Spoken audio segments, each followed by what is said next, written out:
Hi, everybody. I am Litecoin Lisa, and I'm here with my future son-in-law, Matthew Yunker, and we are going to tell his crypto journey. So you guys give us a like, share this video. We'll be right back after this quick break.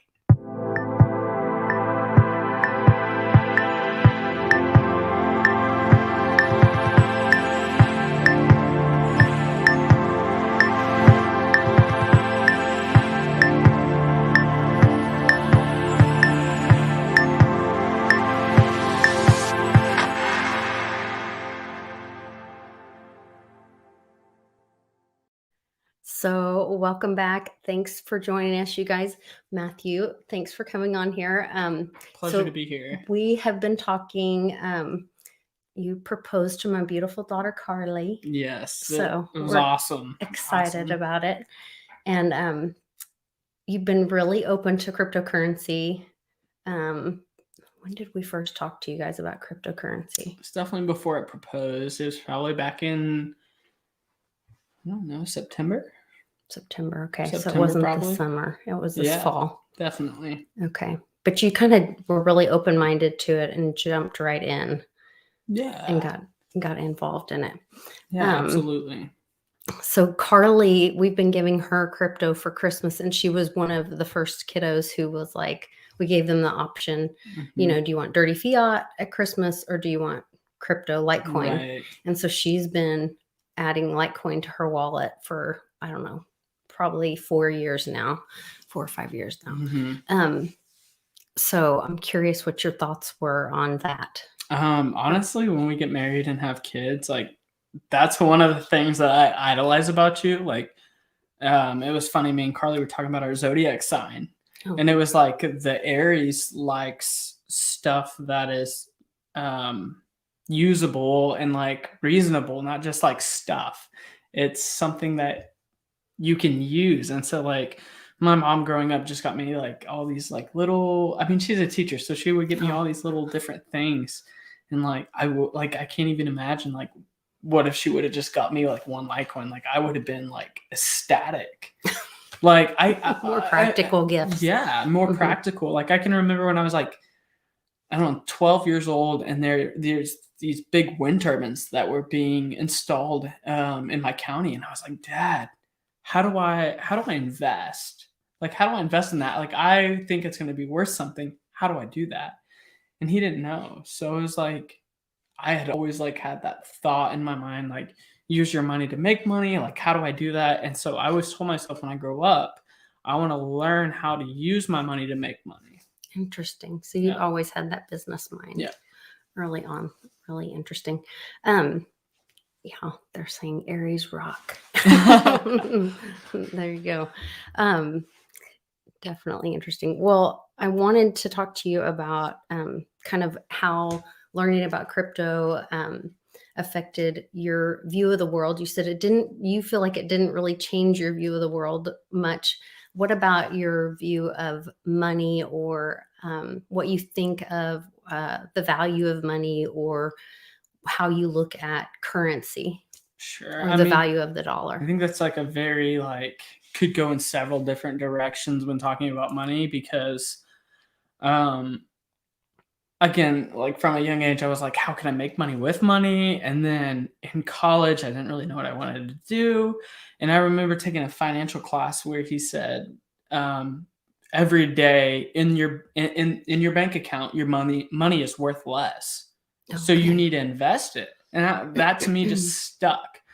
Every day, my dollar is worth less in the banks. So what can I do to use that money, whether it's in business, whether it's in crypto, whether it's in stocks? How can I use that to invest and grow that money? Because a lot of these, I've heard several, business people say, but I have less in the bank than what you do. And that got me to thinking, like, where's their money at? Well, it's in stocks, it's in crypto, it's in all these other things. So you were looking at assets to try to protect your wealth, even in college, looking for alternative ways to protect your wealth in college. Yeah, but I didn't really know how, and I didn't really have money in order to do that. So then in 2020, I really kind of got into stocks. And then when I started dating Carly, I got introduced to crypto, and I kind of was just open to it. I'm like, you know what?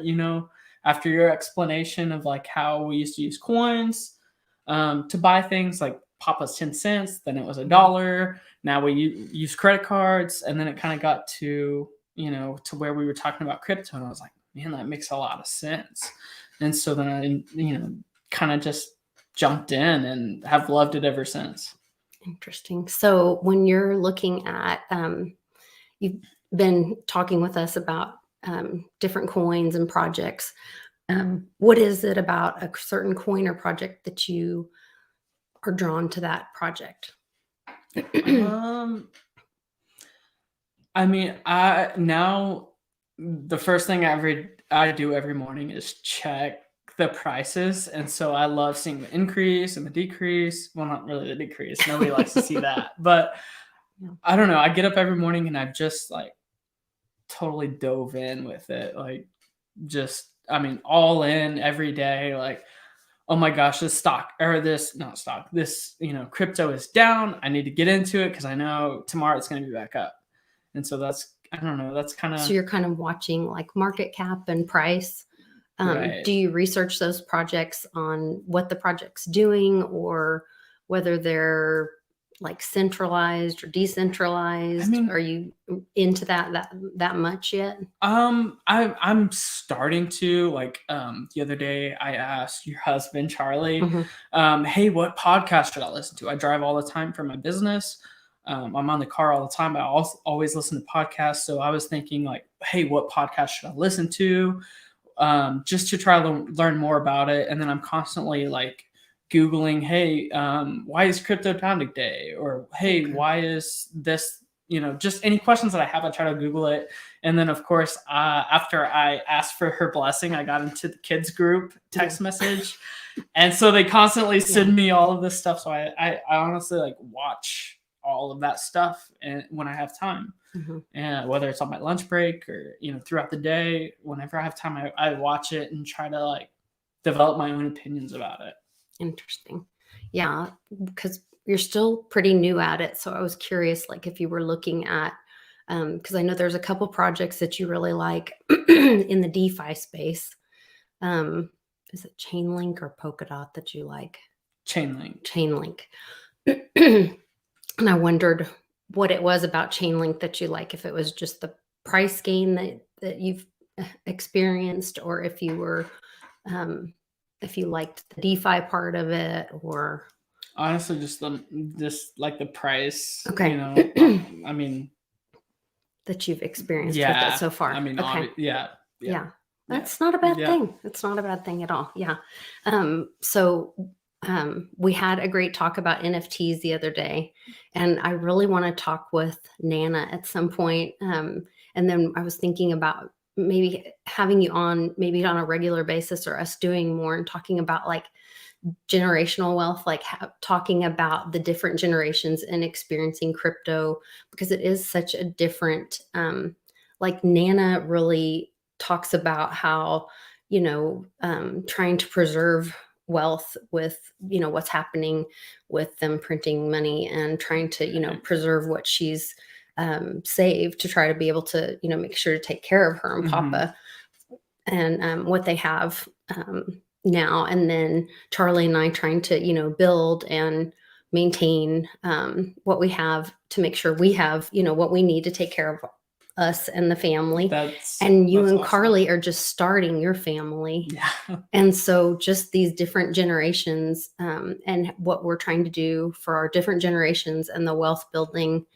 for the family. Right. No, I 100% agree with you. Like, um, that's kind of interesting that you said that. Like, how Nana is trying to, hey, how are we going to take care of ourselves?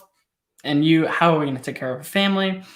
But we have these weird looking like head China stuff. I don't know what they're technically called, but I remember my dad like asking Oh, him yeah, like back in collectibles. collectibles. Yeah. I was like, Dad, why are you giving my older sister? She's about 2-3 years older than me. And I said, why are you giving her all of this like weird China that's weird? Like it's a head Like it's weird. Like Hummels or something. Yeah, and I remember him saying, if anything happens to me, I want your sister to be able to afford a wedding, and this is going to help her pay for the wedding. Mhm.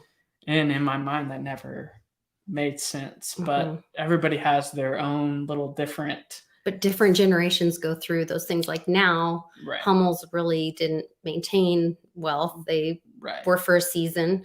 Right. I was trying to explain this to Cannon because he was telling me about, and he's 11. He Right. was telling me how he's got these Pokemon cards that are very valuable, Mom. You just need to understand how valuable they are. They're going to be they're worth $300 and they're going to be worth even more. And I was like, have you ever heard of a Beanie Baby?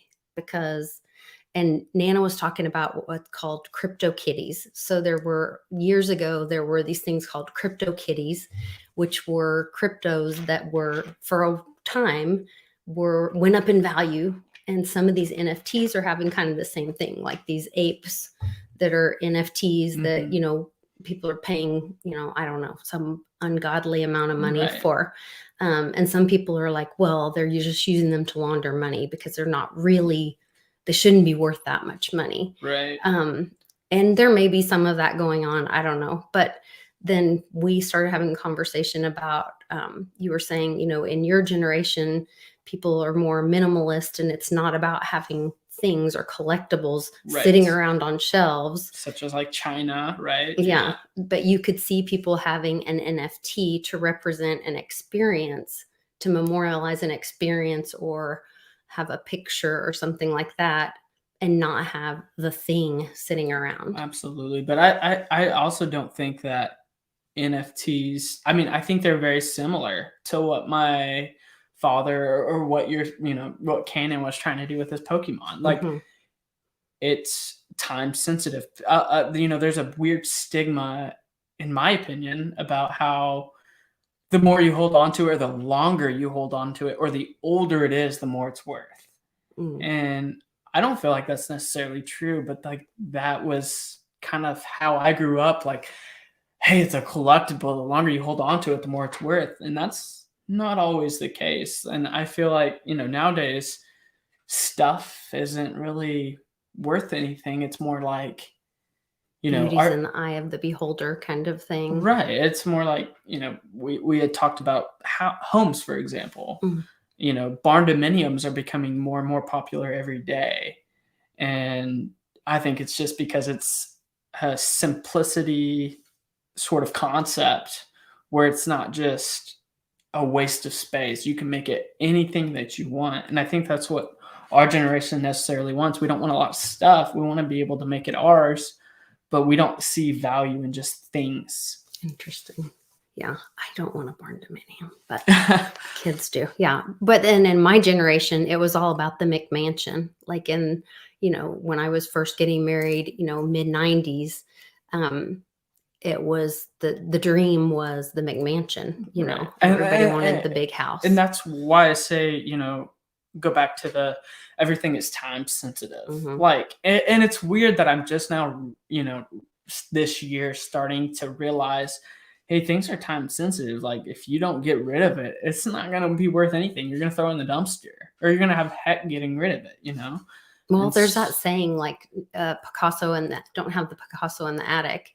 If you have a Picasso that's, supposedly worth millions, if it's in the attic, it's worth nothing because you're not using it. Absolutely. I've never actually heard that. Yeah, absolutely. Definitely. Interesting. Well, so I want to know where you said that you get your news from, kind of, what we send you. Do you look at some other publications or news sources for? Yeah. So this is gonna sound strange. There's been a couple Lisa and I had been talking about crypto, and then actually yesterday I was gonna send her this video, but I saw a video on TikTok, and it was kind of informational, and it was just talking about the value of dollars versus the value of crypto. And it was it was a rap song is what it was, but it had, two people on both sides talking both sides, pros and cons, and it was just a really like interesting thing. So I mean, I kind of get it from social media in a sense, and then like I said, I always kind of try to Google, hey, what new coins are coming out, or hey, what should I look at, or why is crypto going down? And I just kind of use Google, and I realize there's two sides to every story, so I don't just try to find one or the other. I try to find both in a sense. Do you think a lot of like your generation looks at social media? Do you think that's a pretty common thing to kind of, I'm going to see it across social media first, and then I'll go do my research? Yeah, I really think like, Carly and I have been discussing maybe doing some TikToks about crypto because I'm 100% in. And I think TikTok, for me, for example, like anything that I see, like I follow a lot of builders or a lot of construction dudes. If I see anything cool on there, like I'll go like on their page and then start clicking on their videos and then be like, okay, well, if he says this, is this actually right? So then I'll Google it. Then do your research. And then do my research. But it kind of leads me along that path. And then I think podcasts are the next big thing because, like I said, I listen to podcasts every single day. I'm driving constantly and I learn a lot from podcasts. And unfortunately, right now, I don't think that if you guys have any podcasts that you would recommend, please share it because put it in the comments. I would love to see some new podcasts, but the majority that I got recommended weren't interesting for my generation. I mean, it was interesting for me because I know that, yeah, I'm going to have to sit here and listen to a monotone guy, but I will learn something, but I know my generation's not like that. It's like you either have my interest or you don't. Right. And so some of that is because for your generation, it's shorter podcasts and then like more. I don't think necessarily shorter. Not shorter. And what's the format that they're looking for or drawn to? Just don't be monotone. Like be yourself. Keep it real. Like I don't want somebody to BS me. If I have somebody BS me, I go to the next podcast. I mean, period. Don't try to seem more like conversational and just. Yeah, I mean, it's just like what you and I are doing right now. It's just conversation between people. I know, for example, like Logan Paul, like he gets a lot of. That's that fighter guy. Okay. He gets a lot of hate from a lot of people, whether you like him or not. I mean, I don't know if I like him or not, but he's very smart when it comes to business. And so like, I don't know, just hearing him talk on a podcast is really cool to me because I know the business side, and that's what I nerd out over is business. And hey, if you tell me I can make money by doing this, I'm gonna try it. At least give it a chance. Interesting. Yeah. Well, so if you were to have a crypto dream or goal, what would that look like for you? I mean, the goal I think is pretty similar for everybody. I feel like, I mean, everybody's goal at the end of the day is to make money, and I don't know. I just now this year in January, we haven't officially announced it, but I'm about to announce it with my company that we are now accepting crypto.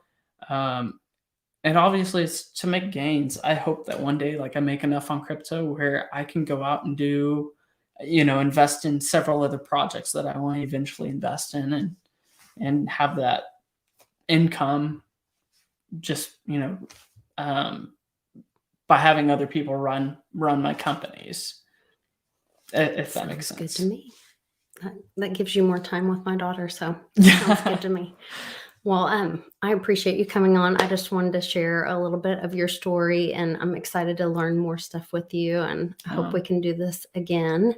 So you guys give us some ideas for more podcasts that he can learn some more stuff. I want to talk to him some more about the DeFi and the liquidity pool mining that Johnny's going to do a class for us on my Patreon. So if you guys aren't already a member of my Patreon, make sure you check out the link in the description. And we are going to have that class on the new Patreon for you, because you can make some big gains with wrapping some of your coins and kind of loaning it out for some other people to use. So anyway, thanks. Yeah, follow Bix. We've got all kinds of good people in the space to follow.